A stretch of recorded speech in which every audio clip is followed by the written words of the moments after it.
नमस्कार, SBT news में आपका स्वागत है। पेश है 12 नवंबर शनिवार शाम 7:15 बजे राजस्थान की बड़ी खबरें। राजस्थान में अवैध खनन के खिलाफ एक बार फिर से खान विभाग ने अभियान की शुरुआत की है।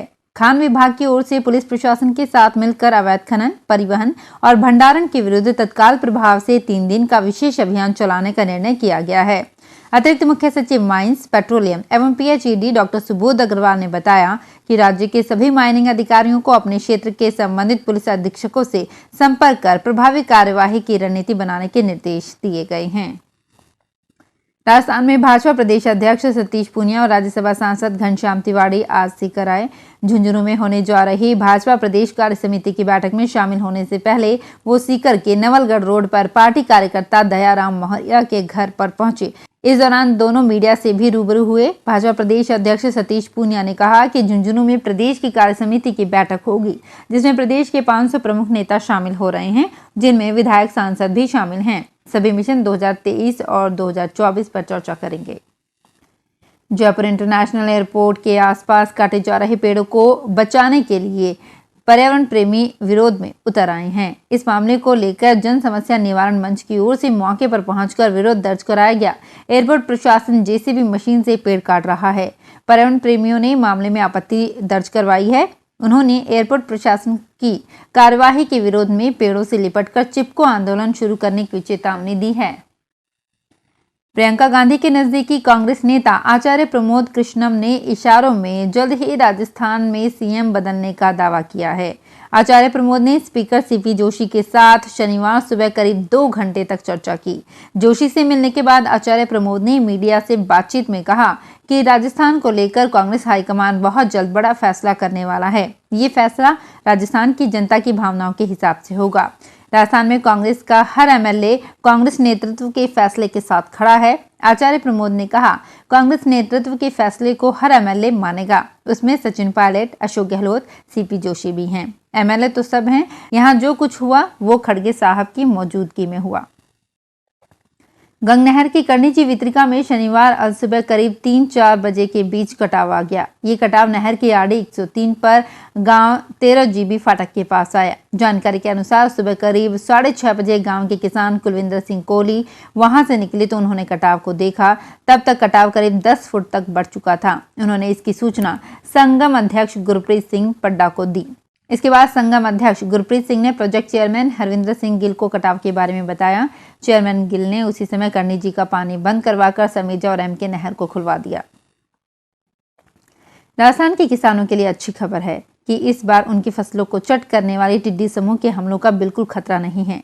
अच्छे मानसून के कारण पाकिस्तान के कुछ क्षेत्रों में पहले टिड्डी पनपने की संभावना जताई गई थी, लेकिन ऐसा कुछ नहीं हुआ। अब इस क्षेत्र में कहीं पर भी टिड्डी के समूह नजर नहीं आ रहे हैं। टिड्डी समूहों पर नजर रखने के लिए गठित संयुक्त राष्ट्र संघ के खाद्य व कृषि संगठन की ताजा रिपोर्ट में इसकी पुष्टि की गई है।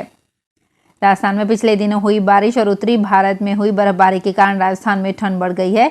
मौसम खुलने के साथ ही राज्य के कई शहरों में आज पारा 3 डिग्री सेल्सियस तक लुढ़क गया है। इस कारण सीकर के फतेहपुर में न्यूनतम तापमान 10 डिग्री सेल्सियस से नीचे चला गया है। इसी तरह जयपुर, चूरू, बीकानेर समेत कई शहरों में आज तापमान 15 डिग्री सेल्सियस से भी नीचे रहा। जयपुर में बीती रात इस सीजन की सबसे सर्द रात रही। पहली बार जयपुर में इस सीजन में न्यूनतम तापमान 15 डिग्री सेल्सियस से नीचे आया।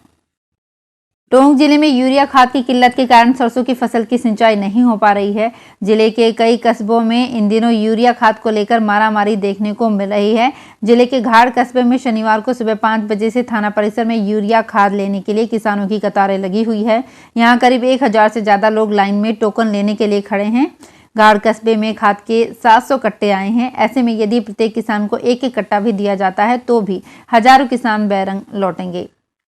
श्रीगंगानगर के कोड़ा चौक से उधम सिंह चौक तक सीसी रोड का निर्माण कार्य होने के बीच यहां अक्सर जाम लगा रहता है।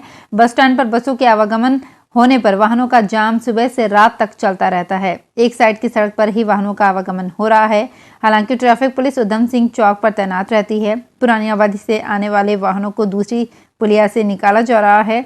यहाँ पदमपुर मार्ग, पुरानी आबादी व बस स्टैंड का ट्रैफिक उधम सिंह चौराहे पर एकत्रित होने पर वाहनों की लंबी कतारें लगी रहती है। झुंझुनू में राजकीय बीडीके अस्पताल में 12 करोड़ की लागत से बने एमसीएच विंग का शनिवार को परिवहन मंत्री बृजेंद्र सिंह ओला ने लोकार्पण किया। इसके साथ ही मंत्री ने blood centre, ICU, 2 oxygen plant व एक मंदिर के जीर्णोद्धार का भी उद्घाटन किया।